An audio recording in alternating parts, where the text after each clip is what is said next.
kasama si Kuya Angelo Palmones. Magandang umaga, Pilipinas!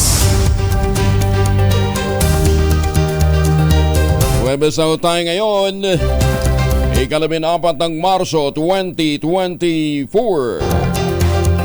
Sa ulo ng ating mga balita, 42 degrees Celsius heat index naranasan sa Rojas City at Cotabato. Department of Environment and Natural Resources 2023 pa raw nagpalabas ng closure order laban sa viral resort sa Chocolate Hills. Nakatakdang ipasara ngayong araw. Commission on Higher Education Chair Popoy de Vera kinasuhan ng graft sa Ombudsman. Pangulong BBM pinanindigan na teritoryo ng Pilipinas ang West Philippine Sea. Attorney Topacio kukumbinsihin si Pastor Apollo Cabuloy na dumalo sa pagdinig ng Senado at ng Kamara. Panawagan ng mga guro na suspindihin ang Catch-up Fridays, tinanggihan ng DepEd. Isang bahagi ng Philippine General Hospital na sunog, mga pasyente ligtas naman.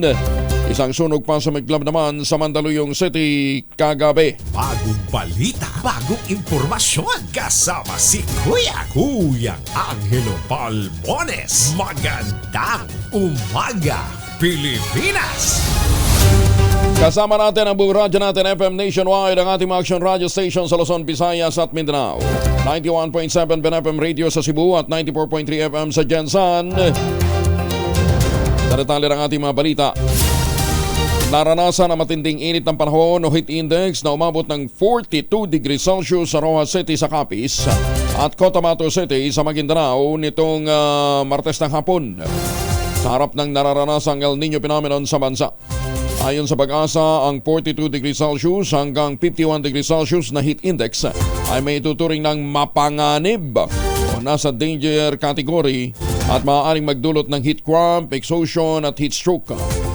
Umalo naman sa 41 degrees Celsius ang heat index o init na naramdaman ng katawan sa Biracat ng Duanes at sa Pili, Camarines Sur, habang 40 degrees Celsius ang naramdaman sa Iloilo City.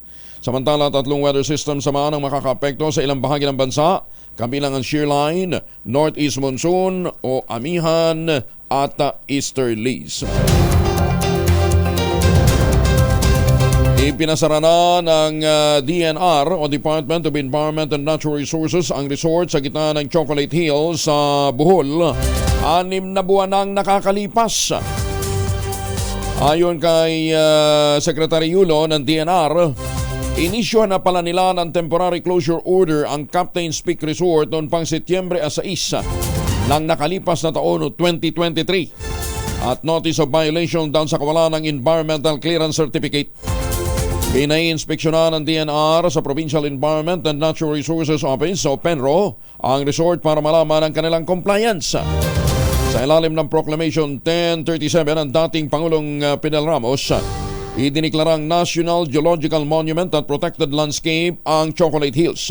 Ibig sabihin, kailangan ng Environmental Impact Statement o EIS ang anumang land development sa protected area bago bigyan ng Environmental Compliance Certificate. Ayan Pero ang sabi ho ni Secretary Yulo, ito daw pong Secretary Luisaga, ito daw pong Captain's Peak Resort na ito ay pupuntahan ngayong araw ng kanilang enforcement team para ipasara. Ayan ipapasara na daw ho nila. Kung ala pang nagreklamo, walang makakaalam. Tsugiin nyo yung mga tanga at mga tamad na mga taga-Penro dyan po sa Bohol. Pagbubulag-bulagan kayo, imposibleng hindi nyo nalalaman yan. Dapat yan, mademanda ho sa ombudsman. Ombudsman, baka naman ho po pwede, motopropyo, sampahan nyo na ho ng demanda. Alam ho ninyo, kaya nagpapatuloy ho ang ganitong klase ng mga katarantaduhan at pagyurak ho sa mga environmental laws natin. Dahil kinukonsinte ng mga mismong opisyal na dapat ho ay nagpapatupad ng mga mandate nila. Tapos sasabihin nun ninyo, noon pa namin ipinasara yan. Oo nga, noon nyo pa ipinasara. Bakit nagpapatuloy ang operasyon? Kung hindi kayo bulag, bayad kayo. At ganun lang ho kasimple yan. Huwag na ho tayong magpaligoy-ligoy pa. Imposible yan nag-ooperate na hindi alam ng barangay official. Hindi alam ng Penro? Hindi alam ng Menro? Hindi alam ni Mayor? Maglulukuhan tayo dito tapos sasabihin ni nung gobernador ng Bohol na hinihintay nilang magiging aksyon ng DNR. Ombudsman, Sam, pakisampulan. Diba? Ito, ang linaw-linaw. Dinadidimolis na ni Bohol 3rd District Representative Alexi Tutor ang resort sa gitna ng pamosong Chocolate Hill sa Bohol. Nananawagan din si Tutor ng intervention ni Environment Secretary Maria Antonia Yulo Loizaga laban sa Captain's Peak Resort. Una nang sinabi ng Tourism Department na walang accreditation o application ng resort sa ahensya. Sinabi ng DOT na August 2023 pa sila nakikipag-ugnayan sa pamahalang panlalawigan ng Bohol dahil sa pagkabahala sa naturang resort. Inaimbestigahan naman ni Senadora Nancy Binay ang pagpapatayo ng resort sa gitna ng Chocolate Hills. Naghain ng resolusyon ang chair ng Senate Committee on Tourism. Ito yung resolution number 967 na naglalayong pigilan ang paggawasak ng Chocolate Hills mula sa konstruksyon ng ilegal na istruktura.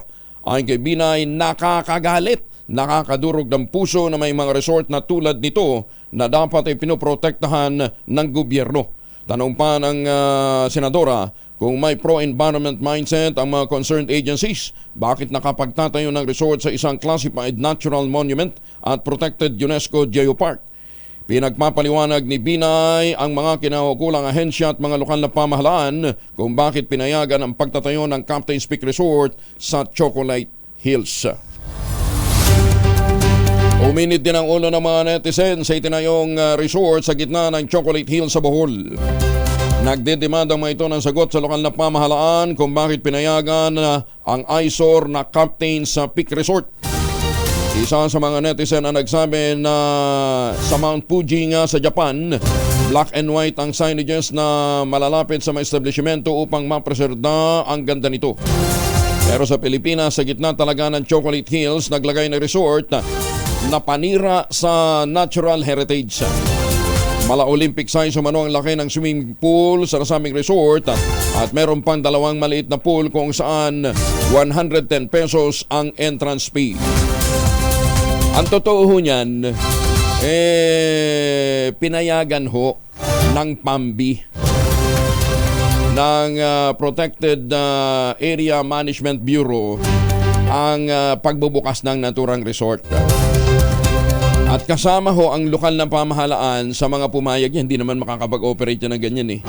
Diba? So, ibig sabihin, may mga kumunsinte. Kung may mga kumunsinte, may mga kumita. Magandang umaga, Pilipinas! Tanong natin, ang init-init ng ulo nyo dyan sa dito sa Biak na Bato. Biak na Bato, protected area din ho yan eh. Diba? Historical landside di ho yan dito sa Bulacan, sa San Miguel, Bulacan. O bakit parang bigla yatang nahimik ho yung mga nandyan ho sa probinsya ng Bulacan. Diba? Kumusta na ho yung quarrying dyan? Na sumisira ho ng mga daan. Ang sabi ni Mayor, ang kanila daw pong pinaiimbestigahan nila. Imbestigahan. Mayor naman, naglulukuhan tayo dito. Kung yung mga tauhan ho ninyo na nahuling nagkakasino, hanggang ngayon, pinaiimbestigahan ho ninyo. Ano ba naman yan? Ay, wag na nga tayong maglukuhan. Alam ho ninyo dito ho sa Pilipinas, pagka ganyang klase ho ng mga pag-abuso ang nangyayari, hindi po yan po pwedeng mangyari nang walang basbas ang mga nasa lokal na pamahalaan. Kung yun natatandaan, di ba? Taal. Di ba? Sunod-sunod ng mga peace kills dyan on. Dahil pinapayagan ang sangkaterbang mga peace cages. Nung nag-file ho kami ng writ of kalikasan, kami pa hong napag-initan. Ginawa pa kaming persona non grata doon sa lugar eh. Ngayon, tuwan-tuwa sila nung lumabas na ho yung writ of kalikasan at continuing mandamus. Bakit ho kanyo? Natigil ang piskil. May nabalitaan ba kayong malawakang piskil pa dyan sa Taal? Ala na po. Bakit? Kasi sinunod ng naipatupad ng masinsinan yung mga batas dahil nga po sa may naipile na writ of kalikasan at meron pong continuing mandamus. Yan ha. Simple lang yung ginawa. Binawasan nilagay lang sa carrying capacity yung mga fish cages. Pagkatapos, wala nang sinker, floater lahat ang mga feeds. So ano nangyayari ngayon? 'Di ba?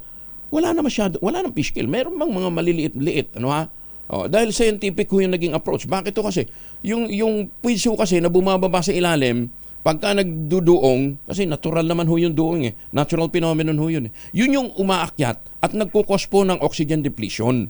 Kaya nagkakaroon ng massive fish kill. Pero wala na pero balita ko, meron na naman gumagamit Secretary Yulo, baka gusto nyo, tingnan nyo na rin ito kung mahigpit bang nasusunod yung mga yung compliance nila ng continuing mandamus. Kabisado ko po ang kasong ito dahil ako yung nag-file ng writ of kalikasan. Isa sa pinakamatagumpay na writ of kalikasan cases sa Pilipinas ay ang consent decree na nakuha natin para sa Taal Lake para magkaroon ng sustainable development. Ganyan sitwasyon. Ngayon, minsan may lumapit sa aking isang Regional Executive Director ng DNR sa Mindanao. Ang tinanong sa akin, kumusta na yung continuing mandamus para dyan sa Mount Apo? Sabi ko, kayong kalaban ko di ba? Kayong nga yung mag-enforce Di ba? Tapos, ako magrereklamo, civilian ako, ordinaryong mamamayan, ang kalaban ko, Solgen. Paano ka namang mananalo? Di ba? Pagkatapos ito ngayon, sasabihin nyo, imbestigahan. Nek nyo. Magtigil nga kayo. Pare-pareho kayong kumikita dyan. Magandang umaga, Pilipinas! Kung talagang wala akong nakasahod dyan, pasaran nyo. Alam mo ninyo, ang hirap lumaban para sa kalikasan. Dahil ang mismong kalaban mo, Solicitor General. Diba? Ang gusto mo lang naman mapangalagaan ang kalikasan. Yung Mount Apo tuloy-tuloy pa rin yung encroachment dyan. Tuloy-tuloy yung pag-slash and burn. Diba? Tapos magre-reklamo kayo, bumabaha na dito sa amin sa ibaba. Kung hindi man ang isa't kalahating mga ungas Diba? Pinapayagan yung makalbo yung bundok pagkatapos magre-reklamo kayo pagka bumabaha sa ibaba. Diba? Alam mo ako ilang beses na ako nag-file ng writ of kalikasan. Nagbabayad kami ng private lawyers para tumulong sa amin. Pero ang kalaban namin, Solgen, Solicitor General. Imbis na kampihan kami ng gobyerno. Di ba? Ay, nako. Kaya alahong nagtatagumpay na kalikasan cases. Maaari magtagumpay ka sa Court of Appeals. Pagdating sa Supreme Court, olat. Hindi na namin kayang lumaban Pamilihang bayan sa bagong Parañaque naman ang pinuntahan ni Noche Kaka sa RS27 para mamalengke. Noche, magandang umaga. Tayong buntag, Kuyang Angel, dito sa pamilihang bayan ng bagong Parañaque, ang talong, Kuyang Angel, 80 pesos ang kilo. Yung puso ng saging, Kuyang Angel, 30 pesos. At yung sitaw, per tali sila dito, 10 piso. Ang carrots tumaas, Kuyang Angel, nasa 130 na ang kilo. Yung repolyo, 80 pesos. Yung kamatis, 60. Ang sibuyas pula, 80 pesos ang kilo.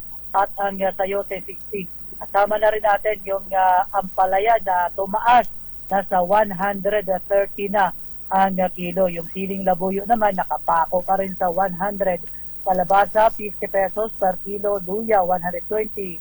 Siling mahaba, nasa 100. At yung bawang, 130. At yung patatas, 130 ang kilo. Ang baka naman, Kuyang Angel, ang laman, 480 ang kilo. Yung baboy, 320. Liempo, 300. Naku, tumaas yung liempo, 360 na ang kilo. Dati ay 340 lamang. Yung manok naman, walang pagtaas, walang paggalaw, nakapako pa rin sa 180 ang kilo. Yung bangus, malaki, 230 ang kilo. At yung tilapia, 130, maliit man o malaki. So yan ang presyo ngayong Thursday morning dito sa pamilihang bayan ng Bagong Paranaque. Mula sa kanunan sa Pilipinas, DCRH, ako si Notika tuloy sa pagbabalita, tuloy sa serbisyo, sama-sama tayo Pilipino. Maraming salamat, Noche.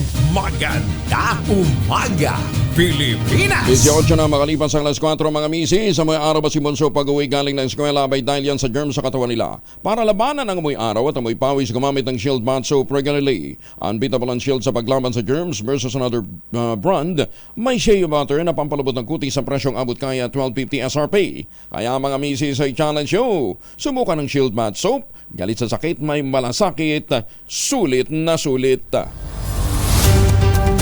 Inireklamo naman si Commission on Higher Education Chairperson Prospero de Vera ng graft and corruption at grave abuse of authority sa Office of the Ombudsman. Inakusahan ng suspended CHED Commissioner na si Aldrin Darilag si de Vera na pumabor sa supplier na Aspen para makakuha ng komisyon sa kontrata. Ayon kay Darilag, inutos siya sa mismo ni de Vera na suportahan ang kumpanya kahit hindi naman ito qualified para sa naturang kontrata. Hindi rin umano siya binigyan ng due process ni de Vera nang suspendin siya ng 70 araw ng Office of the President dahil sa grave misconduct, neglect in performance of duty at abuse of authority. Sinabi ni Darilag na hindi siya binigyan ng pagkakataong maghain ng counter affidavit. Pinagmawalan siyang pumasok sa opisina ng CHED para makuha ang kanyang mga gamit. Sumumpa naman ang Pangulong BBM sa mga OFW sa Germany na walang isusuko ni 1 pulgada ng West Philippine Sea sa mga dayuhan. Ayon sa Pangulong Marcos, hindi siya papayag na angkinin ng ibang bansa ang teritoryo dahil malinaw na ang Pilipinas ang may-ari sa tensyonadong bahagi ito ng karagatan. Kinikilala rin ang Pangulo ang Germany bilang isa sa mga nangungunang supporter ng bansa sa pagtataguyod ng kapayapaan at seguridad sa West Philippine Sea. Nagkakaisa niya ang Pilipinas at ang Germany sa pagsusulong ng rules-based order at naghahangad ng kooperasyon ng ibang bansa para sumunod sa prinsipyo ng UNCLOS. On our political and economic relations, Germany has also been a strong supporter of the Philippines in our quest to keep the waters in the South China Sea open, secure, and peaceful. We both adhere to the rules-based order and seek the cooperation of all nations to abide by the principles of the United Nations Convention on the Law of the Sea, tinatawag na UNCLOS. Dahil nagkakaproblema po tayo, ay may ibang bansa na sinasabi yung ating teritoryo ay kanila pala. At ngunit sa asahan ninyo ay hindi po tayo papayag dahil maliwanag naman na ito ay bahagi ng Pilipinas. Maganda umaga, Pilipinas! 21 makalipas ang alas 4, dalawang kalalakihan. Kalalabas pa lamang ng sabungan sa Urdaneta City, pinagbabaril, isang patay, isa sugatan. Detalye ng balita mula kay Freddy Pajardo, RH38. Masantos siya kamasanid si Carmen sa ating mga kababayan dyan sa Magasinan, Freddy. Nagpapatuloy ang malalimang investigation sa pagkakakilanlan ng mga suspek sa pamamaril sa dalawang biktima na ikinamatay ng isa sa Urdaneta City. Sa ulat ni Urdaneta City Chief of Police Lieutenant Colonel Lawrence Kate Calob, ang mga biktima ay kinilalang sila Mark Castillo at Jujumar Reyes, kapwa na sa hustong gulang at mga residente ng nasabing lungsod. Batay sa paunang pagsisiyasat, kalalabas lamang ng sabungan ang dalawa pasado alas 9 ng gabi at habang naglalakad papunta sa kanilang sasakyan ng lapitan ng suspek at pinagbabaril ang mga ito, saka mabilis na umangkas sa naghihintay na motorsiklo. Agad na isugod sa paggamutan ng mga biktima na nagtamo ng tama ng bala sa kanilang mga katawan, subalit binawian ng buhay si Castillo habang patuloy pang inoobserbahan si Reyes. Sa ngayon ay patuloy ang investigasyon sa posibleng motibo ng pamamaril at pagkakakilanlan sa mga suspek. Mula sa Action Radio Pangasinan, ito si Freddy Pajardo. Tuloy-tuloy sa pagbabalita, tuloy-tuloy sa serbisyo. Sama-sama tayo, Pilipino. Maraming salamat, Freddy. Samantala, car wash boy patay naman matapos mabundol habang nagsisignal sa driver sa car wash shop sa Tacloban City. Detalye ng balita mula kay Jimmy Angay-Angay, RH32. Maupay nga agad, Jimmy. Car wash boy nabundol habang nagsisignal sa driver ng kotse sa pag-akyat sa rampa ng car wash shop sa lungsod ng Tacloban. Kinilala lang PNP ang biktima si alias Berto 33 anyos, residente ng Barangay 57, Sampaguita, sa naturang lungsod. Nangyari ang insidente kahapon alas 7:30 ng umaga sa Dax Car Wash and Auto Detailing sa Barangay 21-A sa lungsod ng Tacloban. Ang sangkot na sasakyan ng Mitsubishi Mirage Sedan na kulay Sabana White na ang may-ari ay si Minda 38 anyos, may asawa, dentist, residente ng Barangay 110 Otap, Zone 3 sa naturang syudad. Sa investigasyon ng PNP, nagsisignal ang biktima sa driver para makyat sa rampa para ilugar ang kotse na malinisan. Imbis na preno ang apakan ng driver ay accelerator, ang inapakan resulta na bundol ang biktima at naipit sa simento na bahagi ng car wash shop. Dahil sa malakas na impact, nagtamo ito ng fetal injury. Sinugod pa ang biktima sa Tacloban City Hospital para malapatan ang kakulang lunas, subalit idineklara na dead on arrival ng attending physician. Samantalang driver ng kotse at sasakyan na sa kustodiya ng Station 2 ng Tacloban City Police Office. Mula sa Action Radio Tacloban, ito si Arstratetor Jimmy Angay-Angay. Tuloy-tuloy sa balita, tuloy-tuloy sa serbisyo, sama-sama tayo Pilipino. Daghang salamat Jimmy. Samantala, mga negosyante naman sa Bacolod at Negros Occidental, kumpiyansa na mapipirmahan ang Pangulong BBM ang NIR Resolution. Ano yung NIR Resolution na yan? Alamin natin mula kay Rex Cantong, mula sa RH46. May nga aga Rex. Kumpiyansa ang hanay ng mga negosyante sa lungsod ng Bacolod at Negros Occidental na mabilis na mapirmahan ni Presidente Ferdinand Marcos Jr. ang Negros Island Region o NIR. Ayon kay Metro Bacolod Chamber of Commerce and Industry President Frank Carbon, positibo ito na malagdaan ni Pangulong Marcos dahil ang maidudulot na development sa magiging NIR. Dagdag pa ni Carbon, subalit mahirap sa kanilang hanay ang sitwasyon sa ngayon dahil maraming gobernador ang kailangan na pag-uusapan hinggil sa nasabing hagna. Umasa din na maksyonan kaagad ng Pangulo ang sa madaling panahon at magiging operational na ang NIR. Mula sa Action Radyo Bacolod, dito si Rex Cantong, tuloy-tuloy sa pagbabalita, tuloy-tuloy sa serbisyo, sama-sama tayo Pilipino. Damong salamat Rex. Truck naman na may kargang smuggled na sigarilyo natumba. Ayun, tumakas daw yung driver. Detalye na balita mula sa Action Radio Davao mula kay Jun Suter. Jun. Natumbang isang 10-wheeler truck pasado alas 9 ng gabi sa harap ng isang gasolinahan sa Panakan, lungsod ng Davao. Ayon sa investigasyon ng sa Police Station, habang binabaybay ng nasabing truck ang highway patungo sa direksyon ng Panakan, sinasabi na wala nito ng preno at sumabog din ang gulong. Dahilan para bumangga ang truck sa traffic light at natumba. Nadiskubre ng kapulisan na may kargang 30 na karton ng sigarilyo. Nakalaunan, nalaman na ito ay smuggle. Samantala, pinaghahanap na ng kapulisan ng driver na nasabing truck matapos itong tumakas at inalam pa ng mga otoridad kung sino ang may-ari ng nasabing truck. Mula sa Action Radio Davao, Jun Suter para sa kauna-unahan sa Pilipinas, DZRH. Tuloy-tuloy sa pagbabalita, tuloy-tuloy sa serbisyo, sama-sama tayo Pilipino. Daghang salamat John. Samantala, isa na namang malaking pabingo ang hatid ng Philippine Amusement and Gaming Corporation of PAGCOR sa pagdarawons ng mas pinasayang Bingo Big Time Millionario Link Bingo Games. March 17 na po yan, sa linggo na po yan. Sa La Pavilion, Metropolitan Park, Pasay City. Hanggang 2 milyong piso ang premyong nakataya sa Game 10, habang 1 milyong piso naman ang premyo sa bawat isa sa unang siyam na laro ng naturang pabingo. Maaaring maglaro ang mga kalahok sa mismong host site sa Pasay o sa mga site ng Casino Pilipino sa Angeles, sa Pampanga, Bacolod, Cebu, Grand Regal sa Davao, Ilocos Norte, Iloilo, Mactan, Mandaue, Olongapo, Tagaytay, Tagum at Talisay. Ang mas pinasayang Bingo Big Time Milyonaryo ay karugtong ng matagumpay na Paskong Big Time Bingo Milyonaryo noong Disyembre, kung saan 7 mapalad na manlalaro ang itinanghal ng mga bagong milyonaryo. Para sa karagdagang impormasyon, tumawag po kayo sa 0917-843-0970.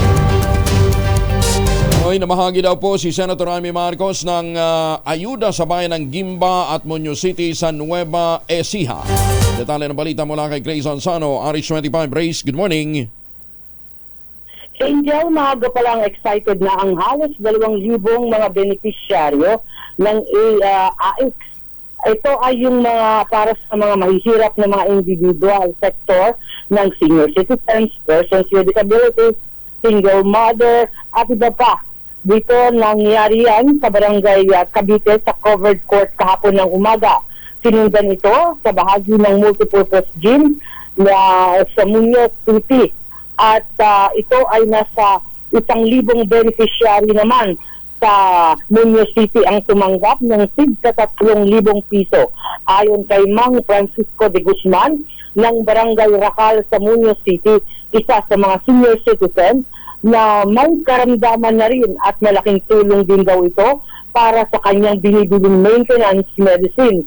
Sa mensahe ni President Sister na hindi raw siya mapapagod at sasawa sa pagtulong sa mga higit na nangangailangang Pilipino. Para sa kauna-unahang himpilan sa Pilipinas, DCRH. Ito, CRH25, Grace Vera Fonsano. Tuloy-tuloy sa pagbabalita, tuloy-tuloy sa serbisyo, sama-sama tayo, Pilipino. Bagong balita, bagong impormasyon. Kasama si Kuya Angelo Palmones. Magandang umaga, Pilipinas! Maraming salamat, Grace. Diyos marahingaga sa mga kababayan natin dyan sa Bicol, mga mamis. Hoy, pwede tayong mag-laundry day today. Gunot noo ka ba gunot noo ka ba? Kapag makapit, madikit at malupit ang mancha, all you need is Pride. At mapahirapan ang self sa Pride, easy at worry-free naman ang laundry. Sa triple stain-away formula, tanggal ang matitinding mancha based on test sa chocolate, mud and sebum cotton. Gawa po ito ng ACS. Top 7 most wanted person sa kasong pagpatay na aresto naman sa Bataan. Detalye ng balita mula kay Danny Kumilang, RH37 Danny. Patagumpay na nasa kote ng Bataan PNP ang isang top 7 most wanted person sa kasong homicide na naganap ang krimen sa Doña Urani, Bataan. Sa ulat ng Bataan PPO, dinakip ang sospek sa bisa ng warrant of arrest na inisyu ng korte sa Bataan. Ang sospek ay kasalukuyang nakakulong ngayon sa Urani Detention Facility at pinaglalagak ito ng korte ng halagang 120,000 piso para sa kanyang pasamantalang kalayaan. Pinuri at pinasalamatan naman ni Regional Director Brigadier General Jose Dalgo Jr. ang Bataan PP sa patagumpay na pagkakadakip sa naturang most wanted person mula sa kauna-unahan sa Pilipinas, DCRH. Ito si Danny Kubilang. Tuloy-tuloy sa pagbabalita, tuloy-tuloy sa serbisyo. Sama-sama tayo, Pilipino! Maraming salamat, Danny. Kaya pa makikayungan sa ating mga kababayan dyan po naman sa Pampanga. Umabot na mahigit 1,000 senior citizen at mga mangingisda na apektado ng West Philippine Sea issue sa Palawan ang pinabigyan ng ayuda ni House Speaker Martin Romualdez sa Department of Social Welfare and Development. Inabutan ng Assistance for Individuals in Crisis Situation o AICSA ang mga nasabing sektor sa pamamagitan ng cash ng DSWD sa bayan ng Aburlan at ito po sa Palawan. Si Speaker Romualdez ngayon ang tumatayong caretaker ng District 3 ng Palawan matapos bumanaw si Congressman Edward Hagedorn. Ayon kay Romualdez, inireklamo sa kanya ng mga mangingisda ang lubhang epekto sa kanilang kita ng pagkakataboy sa kanila ng mga Chinese Coast Guard. Una nang pinabutan ni Romualdez ng scholarship grant ang may 6 na estudyante na pawang anak din ng mga mangingisda sa naturang lugar. Nakaselyo naman ang Pangulong BBM ng 200 bilyong pisong investment deal sa kanyang 3 araw na state visit sa Germany. Kabilang dito ang 3 letters of intent mula sa German companies, 2 memoranda of agreement, 3 naman ang memoranda of understanding. Sa niligdaang letters of intent, magtatatag ang partner hospital bilang training center ng lower tier hospital sa Pilipinas. Bubuo rin ang Innovation Think Tank Hub at spoke model para naman tugunan ang strategic goal ng inclusive innovation ecosystem sa bansa. Tablado naman sa Department of Education ang panawagan ng ilang grupo ng mga guro na suspindihin ang Catch-up Fridays. Sa halip, sinabi ni Education Assistant Secretary Francis Bringas na mas paiigtingin pa ng ahensya ang implementasyon ng naturang programa. May mga gagawin na niyang adjustment ang DepEd, kabilang ang pagtugon sa hinaing ng mga guro at mga mag-aral. Sinabi pa ni Bringas, kabilang sa ipaprioridad ng hensya ang reading materials upang hindi na gumastos pa ang mga magulang at mga guro. Hoy, sa mga magulang dyan ha, proteksyonan pa rin ho natin ang ating mga chikiting laban ho sa mikrobyo. Pagbaunin ho sila ng maliliit na bote ho ng family alcohol. Dalawang formulation ng family alcohol na pwede nating piliin, proteksyon para ho sa kapakanan ng ating mga kabataan laban sa mikrobyo. Yung family 70% isopropyl alcohol is specially prepared for clinics, hospital, pharmacies, laboratories, pero okay na okay din po sa households. Very effective yan sa disinfection at sterilization. Ganyan ang bagsik ng family 70% isopropyl alcohol. Maghapon man natin gamitin, no problem. Hindi po manunuyo ang ating mga kamay dahil meron po itong moisturizer. Yun namang mabangong family rubbing compound improved cologne. Ayan ho yung mabangong isopropyl alcohol na gamit ho ng mga masahista, mga barbero, mga doktor, mga nurse, mga komadrona for sponge bathing and other cleansing purposes. Family rubbing alcohol, parang DCRH yan, subok na sa mahabang panahon. Mabibili sa namang butik at convenience stores nationwide. Family rubbing alcohol, hindi lang pampamilya, pang sports pa. Magandang umaga, Pilipinas! Ay, teka muna. Sabi ho ni Morley Alinio, yung Itbulaga daw ng TBJ, posibleng matsugi. Ano? Alamin nga natin na detalye mula kay Morley Alinio. Morley, good morning. Gising na ang showbiz, rampa na Pilipinas. Matapos mawala sa ere ang programang Tahanang Pinakamasaya, ay eto matunog na dahil hindi daw kumikita ang programang Itbulaga ng TVJ, ay posibleng mawala rin to ng mas maaga sa ere. Uy, kalungkot naman. Ang sinasabing dahilan di umano na posibleng pagkawala sa ere ng Itbulaga ni na Tito Vic and Joey ay dahil nalulugi ang TV5. Well, nakakalungkot. Pero sa totoo lang, marami ang napapasayang mga tao ng nasabing programa, kaya tiyak na marami ang malulungkot kung sakaling after nitong Tahanang Pinakamasaya ay ang Itbulaga naman ang magsasara. Yan ang ating DCRH Showbiz Hottest News. Ito po ang inyong RH47, Morley Alinio. Tuloy-tuloy sa pagbabalita, tuloy-tuloy sa serbisyo. Sama-sama tayo, Pilipino. Babu! Maraming salamat, Morley. Oras muna sa buong kapuluan. Magandang umaga, Pilipinas! 35 na makalipas ang alas 4. RH ng Umaga, Pilipinas! Eto, bago din. 11,000, 11,000 piso na ang premyo ng Mahiwagang Tunog. Mahiwagang Tunog! Ganyan lang ho kasimple yan, pero 11,000 ho yan ha.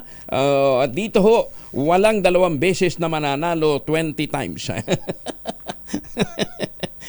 Di ba? Hindi ko ito katulad ng loto. Eto ha, isa lang ho ang pwedeng manalo. Ayan. Kung sino lang yung unang makapagbibigay ho ng tamang sagot. Kaya ang inyong sagot, ipapadala po ninyo sa 0919-282-6485. Sundin ang tamang format ng pagdetext, empty space, name slash, address slash, contact number slash, at ang inyong sagot. Isang beses lamang po maaaring mag-text sa ating text line gamit ang inyong mobile number.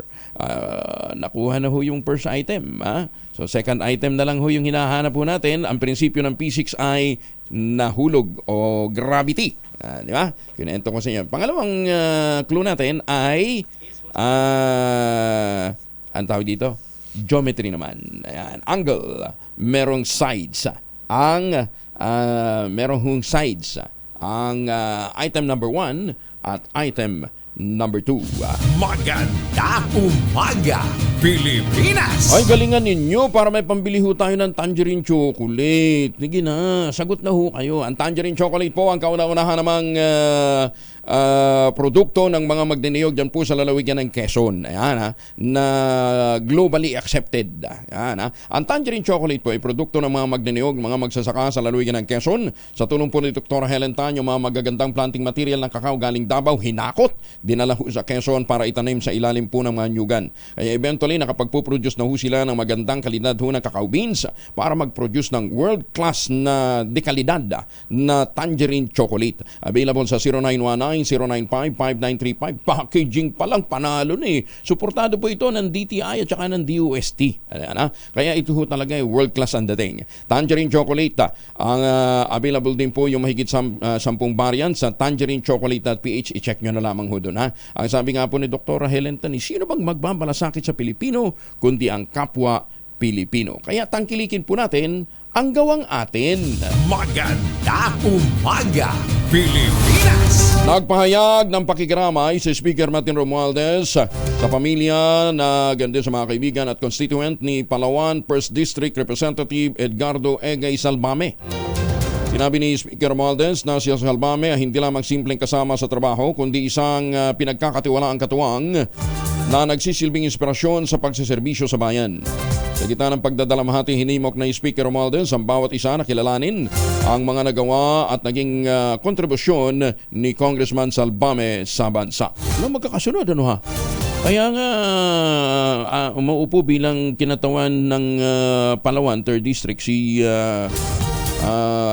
Speaker dahil namatay si Congressman Edward Hagedorn.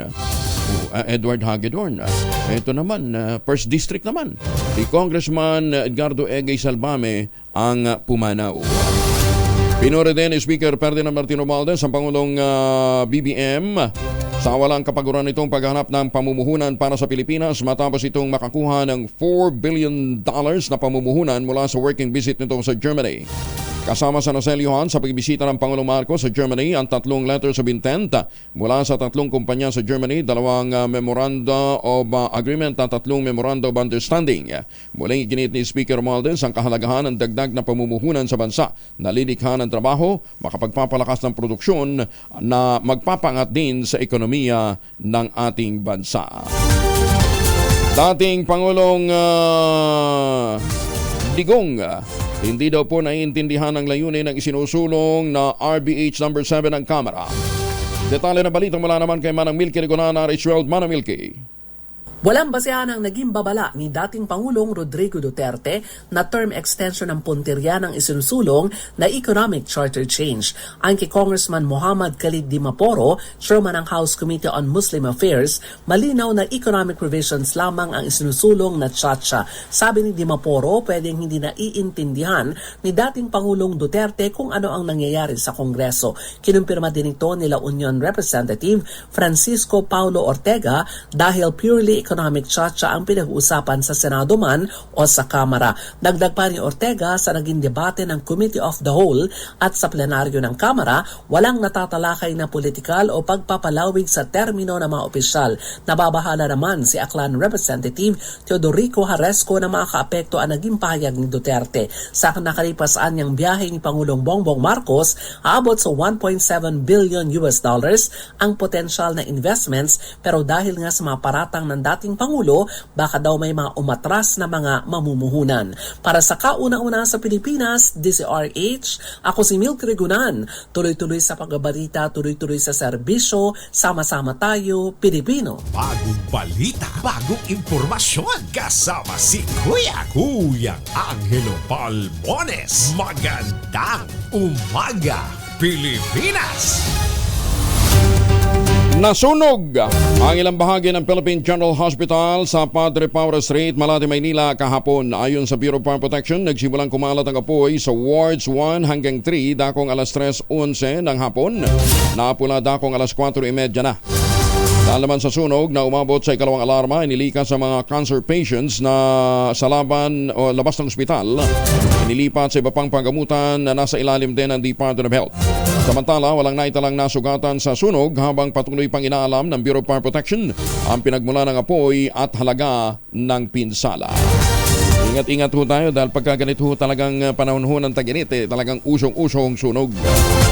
Handang magbigay tulong ang lahat ng ospital sa kabuuan ng Metro Manila upang i-accommodate naman ang mga pasyente ng University of the Philippines, Philippine General Hospital.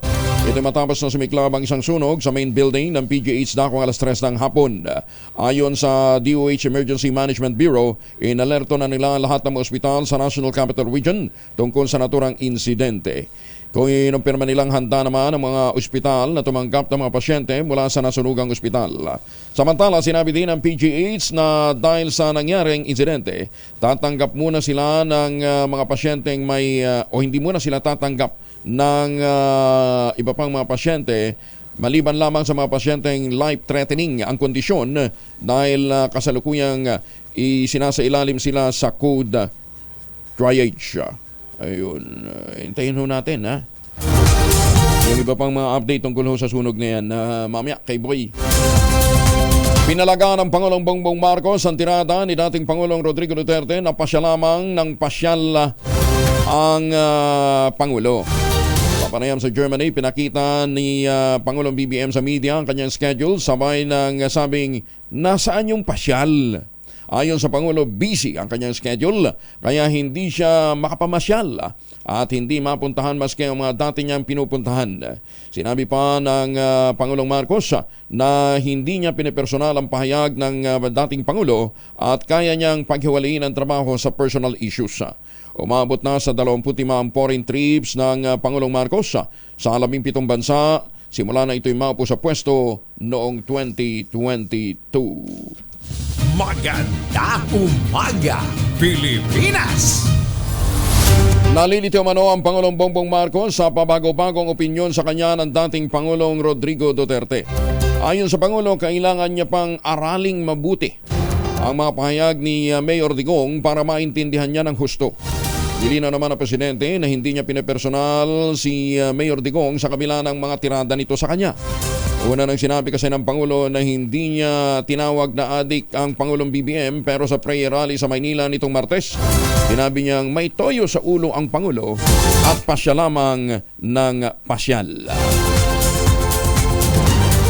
46 na makalipas ang alas 4. Aprobado na sa ikalawang pagbasa ng Kamara ang panukalang bawiin ang prangkisa ng Suarasug Media Group na nagpapatakbo sa SMNI o Sunshine Media Network International. Walang kongresista na komisyon sa pag-sponsor ni House Committee on Legislative Franchise Chair Gus Tambunting sa House Bill 9710.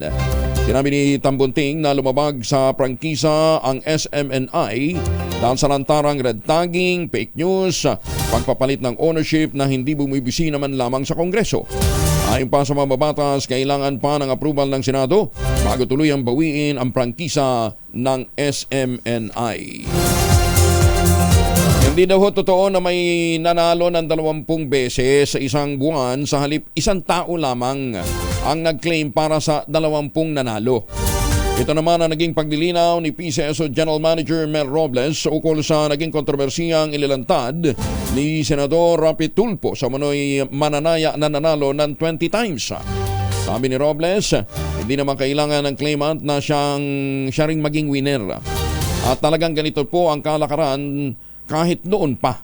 Ginit din ni Robles, posible lang na o hindi lang naging malinaw kay Senator Tulfo nang makita niya ang talaan kung saan may nag-claim nga at hindi naman talaan talaga yon ng mga nanalo. Una po na, wala akong nananalo ng 20 jackpot sa isang buwan. Kabalbalan po yun, di ho totoo yun. Because hindi naman po talaga yung tungkol doon. Yun po ay talaan ng mga nag-claim. So posible po na mag-claim kami, nakita pa nga ho kami, 35, may 100, isang tao po ang nakaregister. Sapagkat, ang practice po sa ticket, pwede hong kahit sino ipaklaim mo. Kung ikaw ay invalido ka, matanda ka, o nalalayuan ka, sapagkat ika-claim po ito sa branch namin. Ayun. Samantala, so nakuryente na naman si Senator Rapi. Ma-stop kasi ni Senator Rapi kung ano sinusubo nyo dun sa Senador. Kawawa naman yung boss nyo. Magandang umaga, Pilipinas! Pumuporma na ang ride-hailing giant na Grab sa paglulunsad ng motorcycle taxi na kahit na ito'y wala palang approval. Oo nga, kasi di ba naglabas ng listahan ang Land Transportation Franchising and Regulatory Board na ang pinapayagan lang ay para sa doon sa pilot run yung tatlo. Di ba? Yung Move It, yung Joyride, at saka yung Angkas. O hindi na makasama dun yung Grab. Nagsimula na ang kumpanyang mag-recruit ng mga rider para daw sa relaunch ng kanilang Grab Bike, isang motorcycle taxi service na isasama sa kanilang app. Nag-aalok rin umano ang Grab ng sa 2,000 rider ng libreng helmet. May long sleeve na shirt at 200 gas allowance. Nagtatanong tuloy ang transport industry kung sino ang nasa likod ng Grab Bike at kung bakit nila ipinipilit ang relaunch ng walang basbas mula sa LTFRB. Kasama ang Grab sa 7 bagong aplikante para sa Motorcycle Taxi Pilot Program. Pero sa ngayon, 3 pa lamang ang accredited na motor taxi firm. Ito nga po yung Angkas, ang Joyride at ang Move It. Meron na namang nagpapalusot ha. Matigas talagang ulo, ano ha. Umanaw na ang kinatawan ng unang distrito ng Palawan si Congressman Edgardo Sabalme, 76 years old. Ang malungkot na balita ipinost at inanunsyo ng kanyang pamilya. Hindi na ho dinetalye ang dahilan. Wala pa rin hong schedule ng burol at petsa ng kanyang libing. Samantala, nagpaabot nga ng pakikiramay si House Speaker Martin Romualdez sa pamilya, kaibigan at mga residente ng Palawan. Dapat nang baguhin ang batas para mabigyan ng hustisya ang mga responsableng driver na nakakasuhan dahil sa gawaing ng mga pasaway na motorista. Ito naman ang sinabi ni 4P's Party List Representative JC Abalos kasunod ng nangyaring salpukan ng isang motorsiklo at sasakyan sa Skyway Stage 3 nitong weekend. Sinabi ni Abalos matinding trauma at malaking abala ang pagdaraanan ng driver na nakakasuhan sa naturang aksidente na hindi naman siya ang may sala. Kailangan po natin baguhin yung batas para maging fair naman tayo sa ating mga gumagamit ng kalsada at ng skyway na nagda-drive responsibly ng walang kasalanan and nagiging liable po sila dahil sa ganitong situation. O nga, ang daming pasaway kasi. Ingat ka ng ingat sa kali. Pagkatapos, ang kasalubong mo naman, hindi nag-iingat. Edi ala rin. Maganda umaga, Pilipinas! Dismayado ang ilang kongresista sa hindi pagsipot ng Miro System sa pagdinig ng House Committee on Suffrage and Electoral Reforms nitong Martes. Tapanayon ng DCRH at ng radyo natin kay Rizal 2nd District Representative Egmedio Tanhuatco III. Sinabi niya na pagkakataon sana ito upang masagot ng Miro ang mga katanungan ng mga mambabatas. Galing sa Miro, wala po. Pero ang COMELEC po, nagpagpadala ng kinatawan, lahat ng ibang stakeholders na ron, kaya nakakadismaya lang po dahil kung sino po yung dapat makapagsagot ng mga katanungan ay sila po yung wala kahapon. Samantala, nakatakda rin sana ang Miro na magsagawa ng demonstration ng kanilang bagong voting machines na gagamitin sa 2025 elections. Sa ngayon, inaantay na lamang ng Kamara ang anunsyo ng COMELEC para sa isasagawang susunod na pagdinig kasama ng Miro. Kasi meron po, aside from yung actual shading po ng ballot, may option ngayon para siyang ATM po na pwedeng touchscreen. Okay. Na di umano'y gagamitin para sa mga overseas at saka sa mga disabled. Ang nakakapagtaka lang po, bakit po may camera po? May camera po yung screen. Kaya nakakapagtaka kasi yung secrecy ngayon ng botante at saka ng balota ay nagkakaroon ng kompromiso. Samantala, sa iba pang mga balita, iniling naman ni House Committee on Muslim Affairs Chairperson at Lanao del Norte Representative Muhammad Khalid Maporo kay Vice President Sara Duterte bilang miyembro ng gabinete. Tumulong upang mabawasan ang pag-atake ng kanyang ama kay dating Pangulong Rodrigo Duterte sa laban kay Pangulong Bongbong Marcos. Sa isang press conference, natanong ni Maporo ang kongresista kaugnay ng pagdalo ni BP Sara sa prayer rally ng Sunshine Media Network International na naging parang isang anti-Marcos rally. Sinabi ni Dimoporo na gusto sana niyang paniwalaan na kayang sumulpot ni BP Sara sa rally kaya para i-neutralize ang amang sinating Pangulong Digong at hindi bumanat ng husto laban sa Pangulo dahil miyembro nga siya ng gabinete. Ngayong panahon ng Ramadan, sinabi ni Dimoporo na dapat ay kapayapaan ang nangingibabaw at umaasa siyang tutulong si VP Sara upang mapahupa ang pag-atake ng kanyang aba laban sa Pangulo. Maganda umaga, Pilipinas! Abay kabilis ng oras, alas 4:54 na ang oras sa buong kapuluan.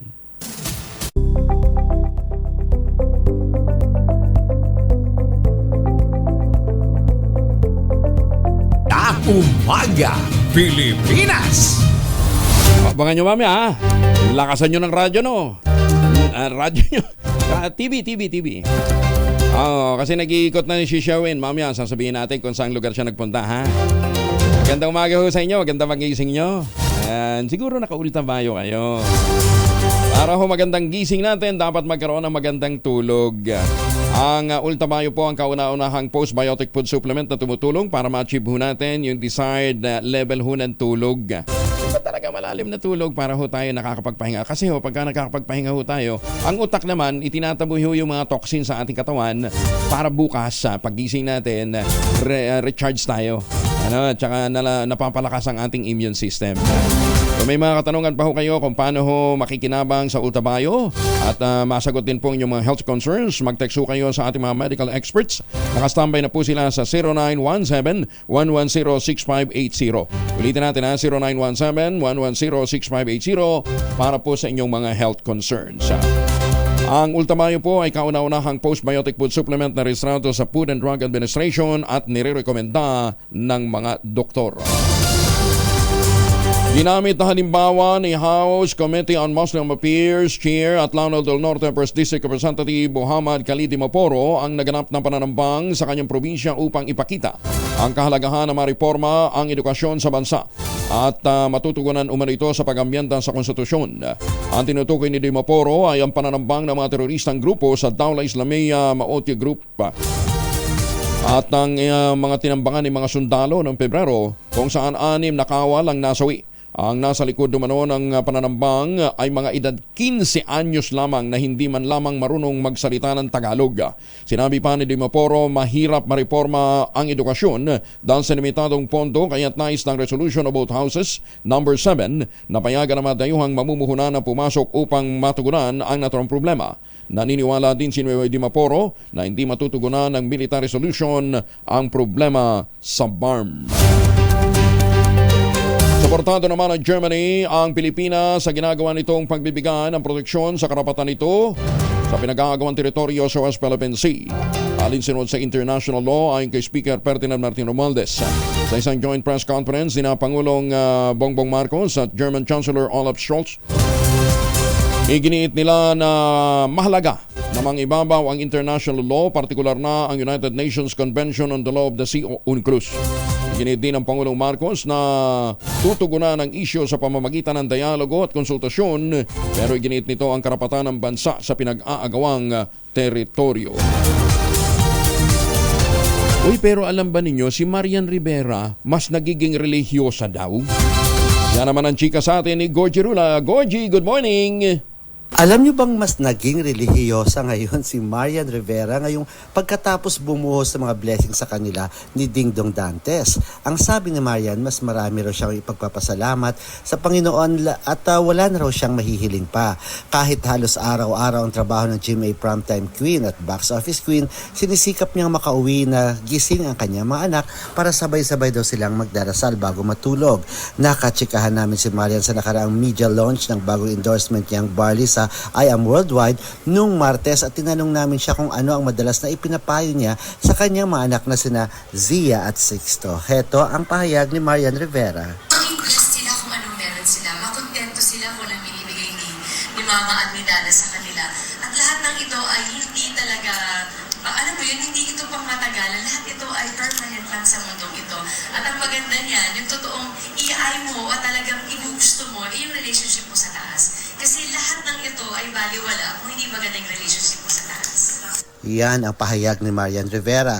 Halos araw-araw ang taping ng aktres sa bagong drama series niya sa GMA7, pero kahit kulang daw siya sa tulog ay tinitiyak niyang magigising siya ng maaga para personal na asikasuhin ang dalawa niyang anak na hanggang sa ihatid niya ito sa school.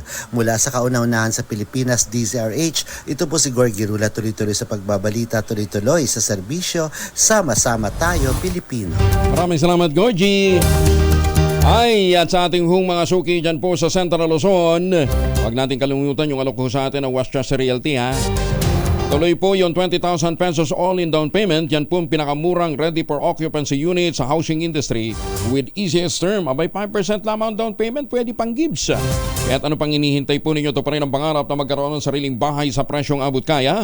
Pakipag-ugnayan sa 0996-501-5555 o sa 0947-434-5555. Mantakin ho ninyo, napakalapit po nito sa Clark International Airport at Clark Economic Zone. Kaya napakagandang investment.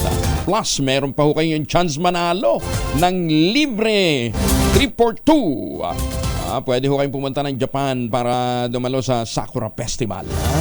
Yung pamamayagpag ng kanilang mga magagandang bulaklak doon, ha. 342 yan, ha. Pwede rin sa Taiwan, sa Hong Kong, sa Singapore at sa iba pang mga Asian destinations na pwedeng tamaan ng dart. Kaya bago ho kayo pumunta sa Westchester Realty, mag-practice na muna kayo ng pagpukol ng dart, ha. Para doon sa target ninyong puntahan kayo tumama, ha. 0996-501-5555 at 0947-434-5555. Ito pa rin ang pangarap na magkaroon ng sariling bahay sa presyong abot kaya. Oras sa buong kapuluan, 3 minuto na makalipas ang alas 5. Maganda umaga, Pilipinas! Champion ang Umaga Pilipinas. 5 minuto na makalipas ang alas 5 ng umaga. Isasara na ng Department of Environment and Natural Resources ang kontrobersyal na resort sa gitna ng Chocolate Hills sa Sagbayan, Bohol ngayong araw. Sinabi sa DZRH ni Environment Secretary Antonio Yulo Loizaga na nagpadala na siya ng enforcement team sa site.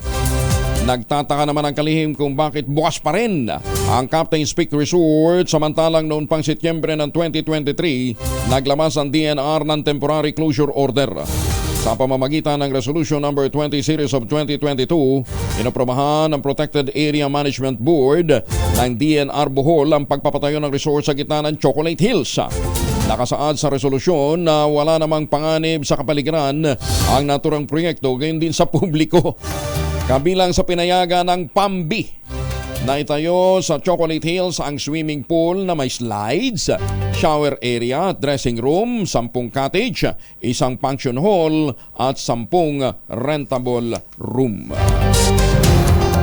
Iginit din ni Bohol Governor Enrico Aris Aumentado na natugunan naman ng pamahalaang panlalawigan ng issue sa resort development sa gitna ng Chocolate Hills noong Setyembre ng 2023. Ayon kay Aumentado, iniimbestigahan ito ng Committee on Environment ng Sangguniang Panlalawigan at saka nagsumite ng report at rekomendasyon. Hindi na raw palalagpasin ng gobernador ang naturang issue sa resort. Sinabi pa ng Aumentado, humiling siya sa DNR at sa Protected Area Management Board na palitan ang mga polisiya. Partikular na ang pagbayag sa anumang development sa Chocolate Hills na salungat sa deklarasyon dito ng UNESCO bilang Global Geopark. Sinabi pa ng gobernador na iaakyat niyang issue kay Environment Secretary Antonio Yulo Loizaga para malinaw ang gabay at direksyon. Naglulukuhan talaga tayo, no? May nababalik naman ni Senator Amy Marcos ang sistema ng paggawa ng sariling armas ng Pilipinas. Tugon ito ni Senator Amy sa lumitaw na Okta survey na 77% ng mga Pinoy handang ipagtanggol ang bansa sa mga foreign invaders. Ayon kay Senator Marcos, kailangang magpalakas ng Pilipinas at buhayin ang SRDP, yung tinatawag na Self-Reliant Defense Posture noong panahon ng kanyang ama na si dating Pangulong Ferdinand Marcos Sr. Palaisipan para sa mambabatas kung bakit ipinagbabawal ang local manufacturing ng armas. Kaya puro imported ang gamit ngayon ng sandatahang lakas. Sa ilalim niya ng AFP modernization, diskwalipikado ang local arms company o defense manufacturers ng Pilipinas. Iginit pa ni Senator Marcos na bagamat nakakatuwa na maraming Pilipino ang handang lumaban para sa Pilipinas, hindi anya sapat ng tapang lamang ang baunin ng mga ito. Punto pa niya, malalakas nga ang mga kaalyadong bansa ng Pilipinas gaya ng US at Japan, pero sa dakong huli, Pilipino lamang ang dedepensa para sa bayan. Naniniwala rin si Senator Marcos na mahina pa ang sandatang lakas ng Pilipinas at kailangang trabahuin ng gobyerno para ito'y mapalakas. Di ba naalala niyo yung self-reliant defense posture? Pagtibayin natin ang ating sariling sandatang lakas. Apakahina naman natin at nawala yung mga machinery at the defense equipment manufactured in the Philippines. Sana ibalik natin yan. Dahil ultimo M16, lahat manufactured and imported sa abroad.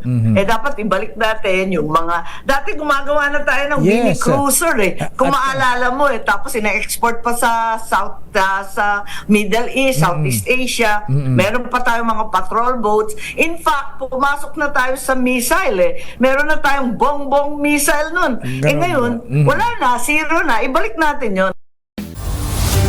Ginawa ng presidential sister ang pahayag kasabay ng paalala sa mga opisyal na gobyerno na mas magandang idaan sa dialogo ang isyu ng China upang maiwasan ang tensyon at mauwi ito sa gyera. Teka muna, si Dr. Glenn Gregorio, Director ng Southeast Asian Regional Center for Graduate Study and Research o SIARCA. Kasama ho natin, marami ho tayong gustong matanong sa kanya tungkol ho dito sa kinakaharap nating problema sa El Nino. Dr. Glenn, magandang umaga po sa inyo. Magandang umaga sa inyo din. Good morning po. Apo. Doc Glenn, una siguro, meron ba tayong pwedeng itanim? Kasi ngayon, matindi yung kinakaharap nating tag-init hanggang mga June daw ho ito tatagal. Meron bang pwedeng itanim na ibang halaman o ibang cash crop ang ilang ang ating mga kababayan doon po sa mga apektadong lugar ng El Nino? Ang may El Nino tayong darating ngayon. Medyo dahan-dahan tayo pagtanim kasi karamihan ng mga halaman natin na tinatanim, palay o mais o ano man, ay talagang tubig ang kailangan yan. So, dapat dahan-dahan tayong minsan kung ibang mga farmer nga, mas pag talaga nilang hindi nila kaya, hindi nila natatamnan, iayos lang nilang kanang lupa doon. Pero kung meron namang kaunting tubig o medyo mabibiti ng tubig, meron tayong ibang crops. Kung baga sa crops makita, pwede kang magtanim ng kasaba, pwede kang magtanim ng munggo, pwede kang magtanim ng okra, o kaya mani, yung mga halimbawa ng mga crops na mas kaya niyang tumagal ng walang tubig kumpara sa ibang mga crops. Sa palay naman, meron naman tayong mga variety na hindi pang-irrigated. Meron tayong medyo pang-upland. Highland, pang-upland. Oo. O kaya sahod ulan, sabi nila kayang mabuhay ng kahit kaunting tubig na hindi laging maraming tubig o kaya kahit medyo tagtuyot ay kaya niya. Tawag nila ay sahod ulan ng mga variety. Doc Glenn, alam ko kayo ho, ang SIARCA ho, hindi lang naman nakatutok sa Pilipinas, kundi sa iba pang mga bansa dito sa Southeast Asia. Anong ginagawa ng ibang bansa para ma-address nila yung kanilang food security sa harap po ng, hindi lang po El Nino, but yung global threat ho ng global warming? Ang una, especially ang pinaka-threat kasi ng El Nino ay ng pagsasaka ay yung kulang ng tubig sa time ng tag-init. Ang ginagawa nila, yung una talagang very basic, ay yung pag-harvest ng rainwater natin. Kung tag-init ay tag-ulan, ay karamihan sa mga area, sa community nila, meron silang common na parang fish pond na doon tinatambak ang tubig nila. So yun ang practical na ginagawa nila. Pero pagdating ng tag-init, ay at least mga ilang buwan kaya nilang gamitin yung tubig na naka-imbak doon. Kaya yung nilang rain harvest yon. Pero sinong gumawa ng infrastructure na yun at saka sino nagmi-maintain? Actually, yung mga malalaking farms, ay minsan community sila, talagang ginagamit nila panligo, panglaba, yung ganong community. Parang noon kasi ginagamit na nila yan eh. Ang iba, siyempre, binibigyan ng bako ng gobyerno at saka lalagyan ng lining yung ilalim para hindi mag-sip in sa lupa. Yun ay nagyan ng community yon. Pero ngayon sa ibang bansa na medyo late na silang nagsimulang ganyan, ay binibigyan ng suporta ng gobyerno, especially yung mga community na sa farming community na every community at least may imbakan ng tubig. Tubig ulan. Marami na siyang gamit eh. Kasi iba may isda ng kaunti doon, ang iba naman ginagawang panglaba, medyo luminaw ang tubig. Ang iba ginagawang parang public one na siya. Ginagamit na ng tubig. Ano yan? Sa mga bansa yan? Bangladesh? Yeah, especially in Bangladesh. Because I have been working in Bangladesh. Opo, Bangladesh. Ano pa? Bangladesh, parang Philippines, Bangladesh, India. If you go to Thailand. If you go to Vietnam. Okay. We have those. Yun ang isa. Pero ang pinaka-importante talaga, magandang irrigation system mo. Irrigation system? Like Vietnam. Hindi, Vietnam naman, may Mekong River sila kaya wala silang problema. Oo. Pero siyempre, may canalization pa rin yan. Meron pa rin yung mga ginagawang mga embankment para ma-control mo ang water. So, ibig sabihin, ang sinabi nyo kanina, parang community fund, ano ha? Yes. Ang nagmi-maintain nun, yung lokal na pamahalaan or yung local community lang, sila? Karamihan local community lang kasi alam nilang, siyempre may suporta yan para bang sa atin noon, gobyerno, instead na basketball court ang nilalagay, tinutulungan ng mga local government. Yun ang imbakan ng tubig ang ginagawa nila. Okay. Bibigyan mo lang ng isang backhoe yung community, palipat-lipat na yan. Kasi hindi lang isang araw yan. Pagkatapos ng few years, i-drench ulit nila yan para tanggalin yung mga putik sa ilalim para ma-maintain nila. So you're saying, Dr. Glenn, mura siya, pwedeng i-maintain at kayang mismong community ang gagawa niyan? Yeah, kasi it will be the community maging sustainable kasi nakita na nagagamit nila eh. Tag-init, doon sila kuha ng tubig. Ang iba nga doon na naglalaba kasi minsan maraming community natin nauubusan din ng tubig sa gripo. Yun na yung naging kuha nila. Aside from that, sa atin siguro, ayun, may community kuha tayo, yung puso. Pero maganda yung hina-harvest mo dapat kasi harvest na lang natin. Tubig ulan. Hindi yung ang i-drain natin yung aquapier natin. Mahirap naman. Yes. Pagka yun ang naubos. Like what happened in Myanmar ngayon after ng yung tagtuyot sa kanila. Makita mo pag biyahe ko sa community, binigyan sila ng malalaking jar. Yung parang baga sa atin drum, pero sa kanila jar yung na malalaki. Nakasahod na yun ang kanilang ulan sa kanilang mga bubong. So kahit may hirap, makita mo may malalaking jar, binibigyan sila ng gobyerno na ginagawa naman nila yung jar na gano'n, nakukuha nila yung tubig, nagagamit nila sa panligo, nagagamit nila pandilig, so common yung gano'n na Hindi, tsaka doon sa mga binabanggit ninyong lugar, seryoso din naman ang kanilang tree growing program Di ba? Yes. Isa din yun, tree growing program talaga. Kaya hindi yung patuloy mong kakalbuhin yung bundok o i-convert mong resort ang isang protected area. But in fairness naman, dumadami na rin yung puno sa Pilipinas. Ang daming program ngayon na kahit sabi natin mga reforestation noon na nakikitang sa satellite ay dumadami na rin. In fairness, may nakikita ng nagkakabuhok na rin yung ating mga kalbong bundok. Kalbong bundok ngayon. Okay, Doc Glenn, balikan ko lang yung tanong natin. So ano yung mga pwede nating itanim ngayon na medyo resistant sa init ng mga halaman?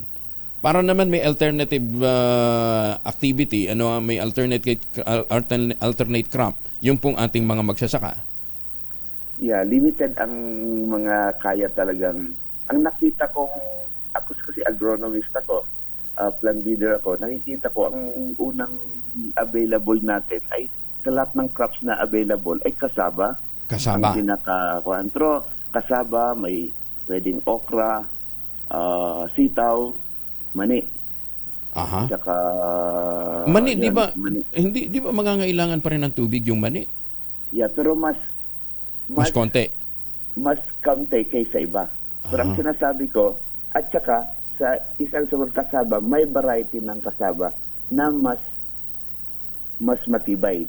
Kahit sa palay, mayroon ding variety na mas matibay. So, yun ang pipiliin natin. Pero teka muna, kung magtatanim ka ng kasaba, dapat noon pa, bago pa, onset pa ng tag-init, nagtanim ka na. Yeah, pwede naman yun. Ibig sabihin, kahit ng onset ng tag-init ay bago pa, ay nakatanim ko na. O kaya magsimula ka na, para pagkatapos ng tag-init, pag dumating ng tag-ulan, at least buhay siya. May harvest pag ka na. nag-ulan, counting araw na lang, ay magkakaroon ka na ng bunga. Pero kung sinasabi ko nga, yung ibang lugar na talaga mahirap, matigas talaga lupa nila, matigas ang lupa, sobrang init yung kanila, ihintayin na lang nating maging pagsimula ng ulan tayo doon tayo magtanim para sigurado ka. Kaya pala yung ibang lugar talagang ang taas ng production nila ng peanut, ng munggo, ng mga legumes dahil tinataon talaga nila pagka onset na ng tag-init, massive na yung kanilang pagpapalit ng halaman o pagtatanim ng cash crop. Kagaya na sa atin dito sa may Isabela. May area doon, very wise ang mga farmer. Pagka-aning-ani nila ng palay na may tuwig pang kaunti, ay alam dyan tag-init na yon, tatamnan na agad nila ng munggo. By the time na tag-init na, may bunga na, patuyo na yung kanilang munggo. Kaya ang taas ng ani yung ng munggo nila sa lugar na yon. So, ganun din sa peanut. Hindi ibig sabihin yung tag-init na lang ang tinakapik ng tag-init, magtatanim ka, medyo mahirap na yon. Dapat pagkaani mo yung palay mo, halimbawa palay, may tuwig pang kaunti, simula mo ng tamnan ng peanut ba? Ba? Ayun. O So ibig sabihin talagang kinakailangan dito may projection ka, no ha? Kasi kaya ho natin ito pinag-uusapan, hindi nang naman ho ngayon magiging problema ang impact ho ng global warming. Magtutuloy-tuloy po ito. At ang sabi nga, by 2040, isang Pilipinas makakaramdam na matinding problema sa kakulangan ho ng tubig. Kaya as early as now, dapat ina-address na ho talaga natin. Doc, pwede namang i-change mo ang kalendar ng iyong taniman. Para alam mo darating na yun, i-change mo ang kalendar para maka-adjust ka dun sa panahon. Sa website ba ng Siarca, may mga makikita ba tayong mga tips doon o mga turo sa atin kung ano mga pwedeng gawin? Yeah, nandun sa website. Hindi lang sa Siarca, meron tayong example meron tayong drought-tolerant crops na dinevelop din ng mga Pilipino. Nandun sa website ng PICARD, ng DOST. Kung palay naman, punta ka sa website ng PhilRice, ng IRRI. Okay. Sa Siarca naman, yung mga ibang like water impounding o water harvest o kaya irrigation system, drip irrigation, paano yung mga ganong ibang technology. So, actually available siya. At saka ang gobyerno natin, ready na yan. Hindi lang natin na-access kasi minsan sa Facebook lang tayo napunta, hindi wala naman ang totoong information na makukuha natin. Punta na lang tayo sa mga website na pwede. O kaya talagang actually handa ang mga agency natin magtatanong lang actually, tayo. In fact, matagal nang inutos ni Presidente yung water impounding system. Tataka naman tayo. Bakit hanggang ngayon pinoproblema natin ang kasalatan ng tubig? Pagka ganitong papasok na ho ang tag-ulan. Follow up ho natin siguro yan sa NIA. Pero may gumagamit naman. May nangyayari naman. Kahit na yung mga bagong subdivision yan, makikita mo meron silang lake every now and then sa mga ganun, parang beautification na at the same time nagagamit yung sa irrigation. So, i-intensify pa natin. Kasi minsan, maliliit ang mga palaya ay yung mga ibang area, maliliit yung kanilang parang madali ding ma-deplete. Ayaw nilang mabawasan ng kanilang lupa. Ayaw din nilang i-share, ayaw nilang mabawasan. Kaya dapat may negotiation ngayon, may buy sa mga farmers natin. Kahit paano, malaki-laki din sir, mga 500 to 1,000 square meter yung kailangan ng Kaya dapat talaga LGU, ang lokal na pamahalaan ang kikilos dito. Okay, Doc Glenn, thank you ha. Thank you for joining us this morning. Magandang umaga po. Thank you very much and good morning. Magandang umaga po. Si Dr. Glenn Gregorio, Director ng Southeast Asian Regional Center for Graduate Study and Research o SHARCA. Isa lang ho yung ibig niya sabihin, isa lang ho yung mensahe na gustong iparating ho ni Dr. Gregorio. It can be done. Pwede hong mangyari. Kung gugustuhin to talaga natin, pwede hong mangyari. Na hindi tayo namumroblema sa food production ho natin. May mga technology nang available. Sinabi Myanmar. O di ba? Hindi naman kinakailangan ng malaking budget. Community-based. So, kinakailangan education lang at saka suporta. Backhoe nga lang binabanggit ni Doc Glenn Di ba? Bangladesh, Myanmar, Thailand, Vietnam. Yun ho yung mga kapitbahay ho natin to na hindi masyadong iniinda. Although may problema din ho sila sa kakapusan ng pagkain, pero, di ba, wala naman tayong nababalitang nagugutom ho ng gusto. Tingnan ho ninyo ha. Ito ho isang magandang slide na gusto ho nating ibahagi ho sa inyo. Ang sinasabi ho, kaya dumadami ang mahihirap, dahil yan ay kagustuhan ho ng mga gustong marami ang mahirap.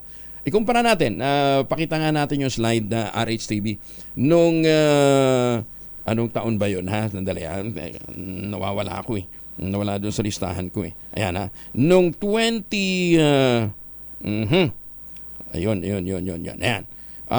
Richest countries in Asia. Nung 1960. 1960. Ang Singapore ang nangunguna. Pangalawa ang Pilipinas. Noong 1960s. Ang Thailand, 1, 2, 3, panglima ang Thailand. Pero as of 2022, ang pinakamayamang bansa pa rin ay Singapore. Late na ho ng area ng Singapore kasing laki lang ho yan ng buong Metro Manila. Ganun lang ho taon sa Singapore. Di ba? Kaya lang magaling leader nila. Ang Brunei, pangalawa. Ang Brunei naman, may sarili silang oil Yan. Ang Malaysia, ang Thailand, ang Indonesia, ang Vietnam. Lahat ho yun nakaungos na sa Pilipinas. Medyo bilaw lang sa Pilipinas, ang Laos, ang Cambodia, at ang Myanmar.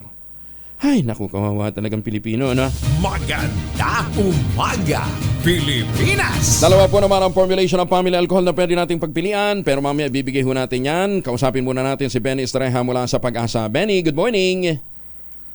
Good morning, Sir Angel. Sa ngayon po ay wala namang minomonitor na bagyo or low pressure area, pero may mga pag-ulan pa rin sa ilang bahagi ng Luzon, dulot po ng shear line at amihan. Dahil sa shear line, asahan yung kalat-kalat na ulan and thunderstorms sa Aurora, Quezon, and Camarines Norte. Possible po yung mga flash floods or landslides, habang may mga light rains naman sa Cagayan Valley and Cordillera region, dulot ng amihan. Sa Ilocos region and rest of Central Luzon, partly cloudy to cloudy skies, may chance rin ng mga pulupulong pag-ambon dulot ng northeast monsoon, habang ang Metro Manila, rest of the country, ay asahan naman yung bahagyang maulap din na kalangitan for most of the day. May epekto ng easterly, so mainit po at malinsangan, lalo na sa ilang parte po ng Visayas and Mindanao, at may chance rin po ng saglit na pag-ulan. Temperature sa Metro Manila mula 25 hanggang 32 degrees, sa Baguio 15 to 23 degrees Celsius, Tagaytay 22 to 30, habang sa Metro Cebu 26 to 31 degrees Celsius. Sunrise ay 6:04 a.m., sunset 6:06 ng gabi. Yung mga latest mula dito sa Weather Forecasting Center ng Pag-asa, Benny Estrella, magandang umaga. Benny, anong projection sa Cotabato at saka sa Capiz? For Cotabato po, yung heat index pa rin ang ating monitor doon. Posible in the next 3 days, nasa 40 to 41 po yung maximum heat index. Sa Rojas, ganun din po. Ganun din? Apo. Init. Bakit? Ba't peculiar doon sa mga lugar na yun yung ganung heat index? May factor po doon yung urbanization ng isang lugar. Maraming concrete. Konkreto na masyado. Tsaka may factor din na kapag kunwari medyo malapit po sa coastal area. Dagat. Okay. Din talaga. Yun yung isa sa mga contributory factor. Okay, sige. Thank you, Benny. Salamat din po. Maraming salamat si Ben Estrella mula sa Pag-asa. Ayan So doon sa mga taga Cotabato, Cotabato City, hindi North Cotabato Cotabato City at saka mga taga Capiz area Ingat. Pagbaunin ho ang ating mga chikiting ng proteksyon laban ho sa mikrobyo, dalawang formulation ng family alcohol na pwede nating pagpilian. Yung family 70% isopropyl alcohol, especially prepared for clinics, hospital, pharmacies, laboratories, pero okay na okay din po yan sa mga households. Very effective sa disinfection at sterilization. Ganyan ang bagsik ng family 70% isopropyl alcohol. Maghapon man natin gamitin, no problem. Hindi po manunuyo ang ating mga kabay dahil meron po itong moisturizer. Yun namang mabangong family rubbing compound improved alcohol. Abayan ho yung mabangong isopropyl alcohol na gamit ho ng mga masahista, mga barbero, mga doktor, mga nurse, mga komadrona for sponge bathing and other cleansing purposes. Family rubbing alcohol parang DCRH book na sa mahabang panahon. Mabibili sa namang butik at convenience stores nationwide. Family rubbing alcohol hindi lang pampamilya, pang sports pa. 28 na makalipas ang alas 5 ng umaga. Maganda umaga, Pilipinas! Ay, kamusta na po yung mga Pilipino dyan sa Hong Kong, sa Taipei, Taiwan, sa mga suki natin na mga seafarers sa Middle East, at sa iba't pang panig ng kapuluan ng mundo. Maganda umaga din ho sa mga Pilipino dyan po sa US of A, sa mga taga Las Vegas, Nevada, sa mga nasa Canada, magandang umaga, sa mga taga New Zealand. Batiin diretso yan, Gothenburg, sa mga Pilipinong nandyan po sa Germany na dinadalaw ho ngayon ng Pangulong BBM. Ayan, huwag niyong kalimutan, mas masarap ang tsokolating gawang atin kaysa sa mga imported na mga tsokolate. Ang tangerine chocolate po ay produkto ng mga magniniyog dyan po sa lalawigan ng Quezon. World class pong lasa, pati packaging. Kaya hindi ho nakakaya, hindi kayo magdadalawang isip na ito ipamigay din sa inyong mga mahal sa buhay, sa inyong mga kaibigan dyan po sa abroad. Available sa 0919-095-5935. Ang tangerine chocolate po ay produkto ng mga magniniyog dyan po sa lalawigan ng Quezon. Sa tulong po ni Dr. Helen Tan, yung mga planting material ng kakao galing Davao, hinakot dyan po sa lalawigan ng Quezon, itinanim sa ilalim ng mga yugan para makapag-produce sila ng masarap na tangerine chocolate. May mahigit 10 variants po ng tangerine chocolate na available ngayon. I-check po ninyo sa tangerinechocolate.ph. Sabi nga po ni Dr. Helen Tan, sino bang magmamalasakit sa Pilipino kundi ang kapwa Pilipino? Kaya tangkilikin po natin ang gawang atin. Tangkilikin ang tangerine chocolate, produkto ng mga magdiniyog ng mga magsasaka dyan po sa lalawigan ng Quezon. Maganda umaga, Pilipinas! Balita muna sa ibang dagat, pasado na sa Kamara ng Amerika ang panukala ng pagban sa TikTok sa buong Estados Unidos. Sa ilalim ng panukala, pinakakalas nito ang TikTok mula sa parent company na ByteDance. Kung hindi ay papatawan ito ng national ban. Bibigyan ng 6 na buwan ang Chinese parent company upang ibenta ang kanilang controlling stake. Ang ByteDance ay nakabase sa Beijing at subject sa national security law na nag-uubliga na magbahagi ng data sa mga Chinese officials. Sa kanila, ipagmabawal ang TikTok. Dito naman sa atin, pinalalakas pa. Siya, sige. Anyway, para ho magkaroon pa tayo ng chance na makabili ng mga kinakailangan natin, sali kayo sa Mahiwagang Tunog. 11,000 na 11,000 na naghihintay na premyo. Mahiwagang Tunog! Ayan, ganyan ho kasimple lang yan. Hindi na ako magbibigay ng clue kasi nakakuha na ho yung mga items. At ang prinsipyo ng P6 ay nahulog. Ang tanong lang, pagsamasamahin, kaya nyo bang pagsamasamahin yung prinsipyo ng P6, yung prinsipyo ng geometry, yung dalawang items na hinahanap natin base ho sa mga clue na ibinigay natin. Ang inyong mga sagot ipadala po ninyo sa 0919-282-6485. Sundin ang tamang format ng pagte-text, empty space, name slash, address slash, contact number slash at ang inyong sagot. Isang beses lamang po maaaring mag-text sa ating text line gamit ang inyong mobile number. May nag-text sa akin kahapon, ano daw ba ang formula para doon sa computer? Kayo naman, wala nang formula. Maghulog kayo ng kung ano-ano dyan. Pwede nyong ihulog. Tingnan nyo kung pareho ng tunog. Kayo naman, Maganda umaga, Pilipinas! Pamamaril at pagkamatay ng bagitong jail officer sa Valenzuela City, bunsod umano ng depression. Detalye na balita mula kay Edwin Duque, RH23. Edwin. Ay buntag po yung jail, depression mo umano ang posibleng dahilan kung bakit nagawang mawaril at magpakamatay ang bata jail guard sa Valenzuela City. Makarang barilin sa ulo ang mag-ina sa Arto Bato kahapon na umaga bago ito magbaril din sa sarili dahilan ng kanyang kamatayan habang ito ay ginagamot sa pagamutan.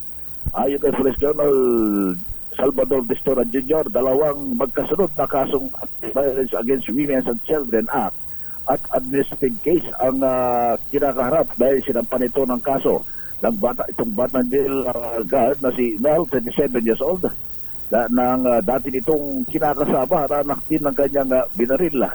Ito mano ang nakitang dahilan kung bakit nagawang mamaril na ikinasawi ni Nanay Lani at 55 years old at ang anak nitong si Grace, 27 years old. Itong si Jail Officer Mel at na residente naman ng Calderon District sa Santa Lucia, Novaliches, Quezon City.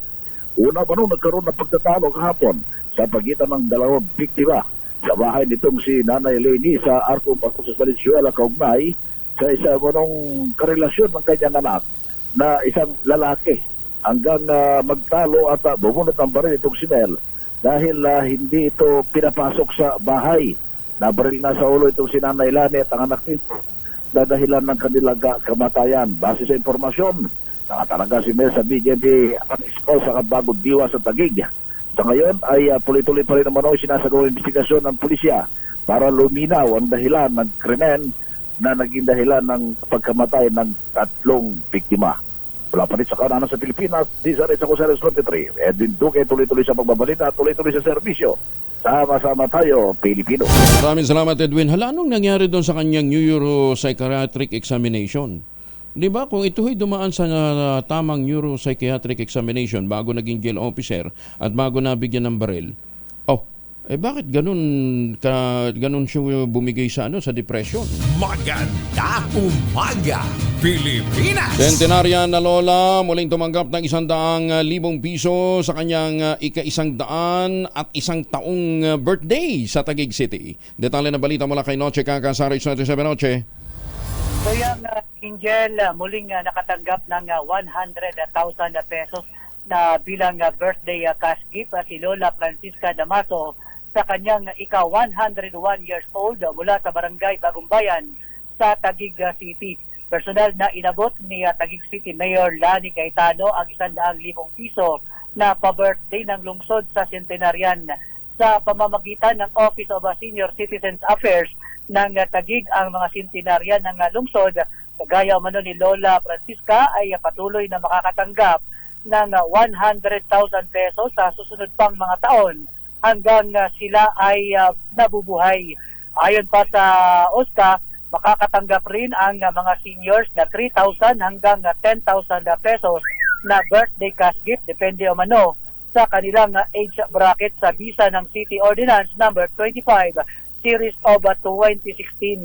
Bukod pa rito, hatid rin ng Taguig ang iba pang serbisyo para sa mga lolo at lola tulad ng libreng gamot sa diabetes, high blood at asthma at iba pa gaya ng pamimigay ng wheelchairs, canes at hearing aids.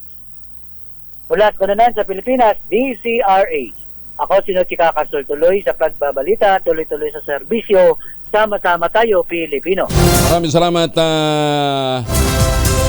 Noche. Ayan, 101st birthday niya. Sana all makaabot ng kanyang edad. Ted Toralba at saka Bert Yambing. Binabati din kayo ng happy birthday ng mga poging miyembro ho naman ng Mapitagan. Lupit, pero ito si Boss Ted, si Yusek Ted at saka si General Toralba, naman, malayo pa sa 100 years old kayo naman. Layo pa. Anyway, happy birthday kay Boss Ted at saka kay Kuya Herbert Yambing. Happy birthday po. Teka muna, meron din public service announcement tayo dito na pinarating kahapon. Sandali, nasan ba yun? Ayun! Public service announcement, tinatawagan ng pansin ang lahat ng miyembro ng AFP CGSC Foundation Incorporated. Magkakaroon kayo ng hybrid annual membership meeting and election of trustees. Miyerkules po yan, 20 March 2024. Para po sa detalye, tumawag lamang kay Mabel Galano sa 0917-808-1456 at kay Rodeline Gantuangco sa 0927-755-8595. Ulitin natin, tinatawagan po ng pansin ang lahat po ng mga miyembro ng AFP CGSC Foundation Incorporated. Hybrid Annual Membership Meeting and Election of Trustees. March 20, Miyerkules po yan, 2024. Tawag daw kayo kay Mabel Galano sa 0917-808-1456. Maganda umaga, Pilipinas! At para ho naman sa mga taga Central Luzon na naghahanap ho ng chance na magkaroon ng bahay sa affordable na halaga. Aba, tuloy ho yung alok sa atin at 20,000 pesos all-in down payment ng Westchester Realty sa kanilang mga proyekto sa Central Luzon. Yung sa Mira, yung Severa Mabalacat, Severa Bacolor. Yan po ang pinakamurang ready for occupancy unit with easiest term. 5% down payment lamang pwede pang give sa 20,000 pesos all-in down payment. Pagkatapos 7 days after take-out ng Pag-ibig Housing Loan, pwede ka nang maglipat bahay agad. Kaya ano pang iniintay po ninyo? Ito pa rin ang pangarap na magkaroon ng sariling bahay sa presyong abot kaya. 0996-501-5555 at 0947-434-5555. Yan po inyong tatawagan. At kung ngayon ho kayo magpapareserva ba, 342 sa isang Asian destination ang inyong pwedeng mapanalunan. Pwede ho kayong pumunta para sa Sakura Festival sa Japan.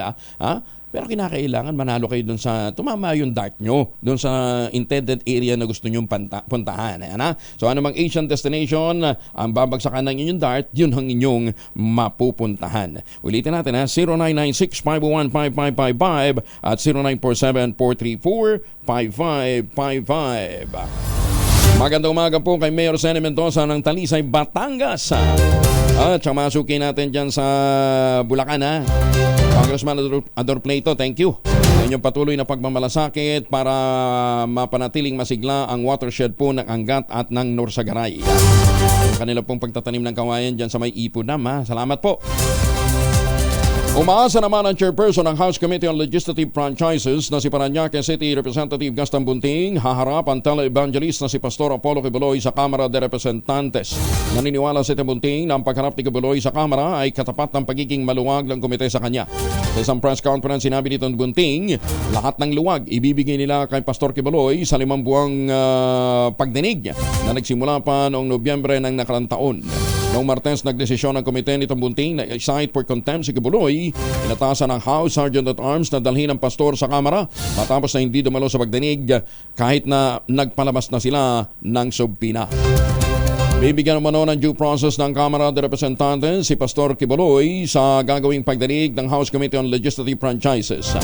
Tiniyak ito ni Congressman Gaston Bunting nang matanong kaugnay ng kanyang reaksyon sa sinabi naman ni Vice President Sara Duterte na dapat mabigyan ng fair trial si Kibuloy. Ayon kay Bunting, igagalang niya ang opinyon ng BP o ni Vice President Inday Sara.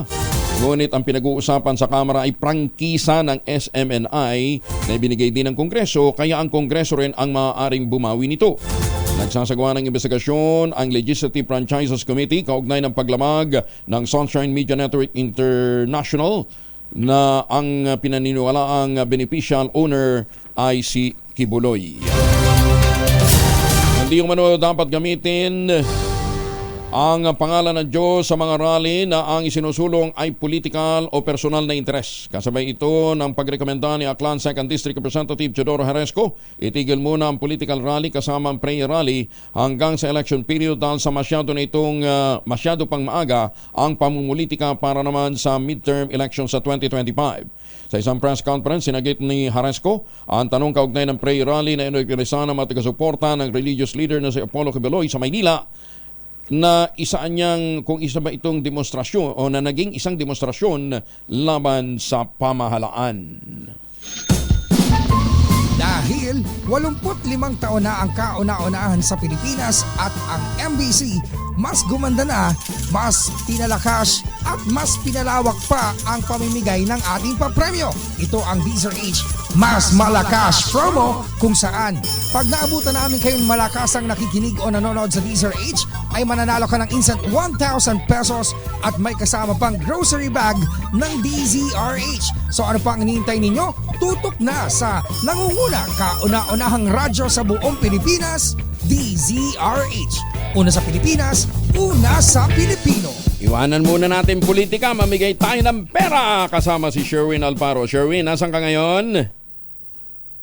Sherwin. Ay, hello. Magandang umaga. Tinatawag na kita. Dito sa barangay, Kawali. Dito barangay Kawali. Barangay Santa Cruz, Antipolo. Kita mo, Angel, dito sa bandang gawi dito, kitang-kita mo na yung kabundukan. Yan yung kabundukan na ng Antipolo. Yan. Nanginginain ka na dyan, ha? Nanginginain ka na dyan sa ano? Hinihintay kong maluto. Kasi yung kawali, kanina pa nasa initan ko ng kalan. Wala pang sinasalang mula kanina. Meron na ngayon. Meron na. Nagpakita na si nanay ng mantikilya. Meron na. Sige. Sige. Baka ma-disturbo pa yung luto. Itong tindahan na ito, Angel, na nakikinig sa DZRH, gamit ang radyo. Magandang umaga. Ate, ano pangalan nyo? Maria Dena Enriquez po. Si Maria Dena. Ayan, si Maria Dena. Lagi ba kayo nakatutok sa DZRH? Yes, sir. Oo, dahil lagi kayo nakatutok sa DZRH. Sino pa po rito mga announcer? Si Kuya Angel Palmones. Si Angel Palmones, dahil dyan, meron kang 1,000 pesos. Pili ka dyan, te. Pili ka ng isa. Isa lang. Ayun. Tingnan mo. Tingnan nyo baka yung logo ng tingnan nyo po sa ilaw. Kung may ano po yan. Kung silipin nyo po sa ilaw. Baka ibang picture na dyan. Ito po ba? Ayan. Tatlo, kompleto daw. Kompleto yung litrato ng tatlo. Plus, meron na bang bigas and grocery bag? Ang bigat? Mula sa DZRH. Yan, ha? Kaya mo? Ang bigat, Ano masasabi mo ngayon, ate, at nadalaw ka ng DZRH? Maraming salamat po sa regalo at sa kasakas, Kuya Angel Palmones. Ayan. Diba? Teka, Sherwin, ba't parang ang lamig-lamig nyo dyan? Pareho kayo nakasweater ni nanay. Nasa tuktok kasi kami nakabundukan. Malamig dyan? Malamig ang temperatura dito, mga nasa 15, 16 degrees, gano'n. Talaga? Ano ba? Tama ako. Libre aircon dyan, ha? Libre aircon. Oo, malamig dito sa itaas ng Antipolo. Kahit na pagdating ng mga alas 10 yan, medyo nagsisikap. Nagsisikap. Summer na.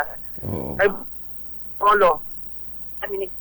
Ayan, di ba? Kahit sa taga-Antipolo na Santa Cruz, pumupunta pa rin ng simbahan ng Antipolo pag itong panahon ng summer.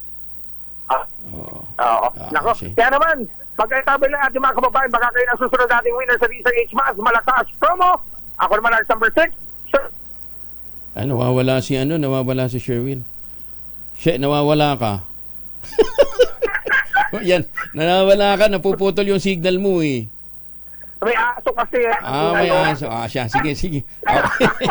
Okay, sige. Maraming salamat si Sherwin Alparo. Nandyan po sa Barangay Santa Cruz sa Antipolo, Rizal. Di ba nandyan sa Rizal yung hinilugang TikTok? Hinulugang tak-tak. Ang dami tuloy nag-aaway ngayon dito sa natin, sa page natin, nag-aaway ho sa TikTok. Sabi ko lang na ibaba ng Amerika marami naman daw ho nakikinabang sa Pilipinas. Di ba? Ganon din naman sa isabong dati. Ang dami nakikinabang sa isabong ho dati. Pero ang dami din ho napahama, kaya yun pinatigil. Maganda umaga, Pilipinas! Oras mo na sa buong kapaluan, 10 minuto na lamang bago po mag-ACS ng umaga. Pilipinas! Ay, para ho sa mga magandang gising, 7 minuto na lamang bago ho mag-alas 6 ng umaga. Sa mga hindi magandang gising, relax lang ha, huwag masyadong iinit ang ulo. Maghilamos, uminom ng 2 baso ng maligamgam na tubig. Tapos jumingil. Marirelax na kayo pagkatapos niya. Mag-ultabayo kasi kayo. Ang ultabayo po ang kauna-unahang postbiotic food supplement na rekomendado po ng mga doktor at rehistrado sa Food and Drug Administration. Ano ho ba ang ginagawa ng ultabayo? Tinutulungan po tayo na mag-achieve ang magandang tulog. Pagka kasi magandang tulog po ninyo, habang tayo natutulog, yung ating brain naman, itinataboy po yung mga toxin sa ating katawan. Para recharge ho tayo kinabukasan at magandang ating gising. Ibang pagharap mo sa salamin at sabihin mo, uy, ang cute ko ngayon. Sasagot ang salamin, dati no. Baka nga sumagot yung salamin, Pero pagka ang salamin nabasag, kumontra ho yun. Hindi maganda gising mo. Ayan, anyway, para ho sa mga katanungan pa ho ninyo tungkol po sa mga benepisyong bigay ho sa atin ng Ultabayo, makipag-ugnayan sa 0917-110-6580. Available po ito sa Lazada, sa Shopee at TikTok. At basta siguraduhin lamang po ninyo na yun po ay produkto ng Theoxis Health Ventures. So pwede rin ho kayong dumiretso na ho sa Mercury Drug. Ano mong sangay nito? Meron pong stock ng Ultabayo, Mesco Drug, Pasmed Pharmacy, John's Pharmacy at Curamed. Pero kung may mga gusto ho kayong maliwanagan, lalong-lalo na doon sa may mga iniinom na mga maintenance medicine, paano nga ba ito lalo pang makatutulong? Mag-text ho kayo at masagot ng mga medical experts sa 0917-110-6580. Sa panahon ho na matindi ang ating kinakaharap na mga mga challenges sa buhay, kinakailangan natin ng matinding kaagapay. Yan po ang Ultabayo, ang kauna-unahang postbiotic food supplement na rehistrado sa Food and Drug Administration.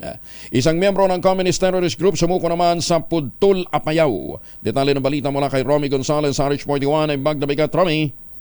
Kusang loob na sumbuko sa mga otoridad ang isang miyembro ng komunistang teroristang grupo sa Pudtul, Apayao. Ayon sa kanya, siya ay na-recruit ng isang Ka Arnold, miyembro ng West Front Committee, Confab Cagayan Valley KRCB, sa pumuno ng isang Edgar Bautista alias Simoy para maging NPA sa baryo noong 2017. Bilang bahagi ng kanyang pagsasanay, tinuro sa kanya ang iba't ibang mga pamamaraan ng mga makakailuwang grupo.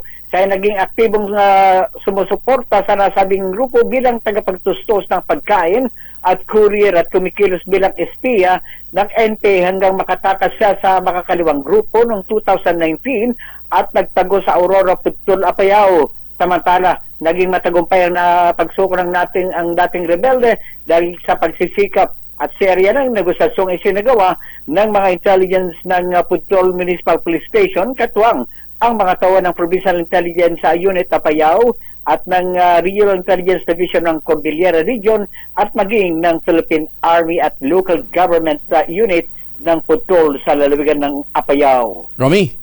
Yes, Lakay. Napudot? Medyo mainit na rin ang bagyo. Ganun ba? Anong temperatura natin? Pero naglalaro pa din sa 16 pag ganitong umaga. Angel. Pero pagdating na tanghali, mainit na rin. Mainit na rin. Sige. Ano yung sasabihin mo?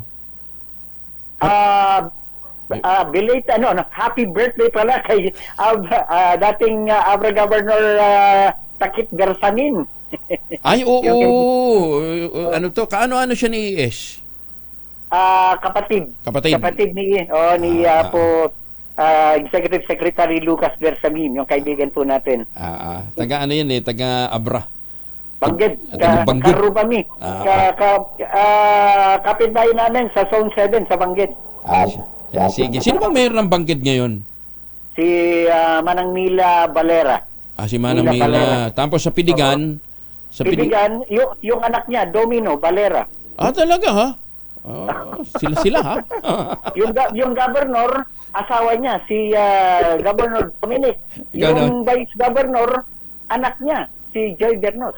Sige, ikaw naman. Siyempre sila lang naman dyan yung vice mayor ng Bangged, Kiko Bernos, anak ni Joy Bernos, yung vice governor. Wala nga dynasty dyan, ikaw naman Siya, sige, paalo na tayo.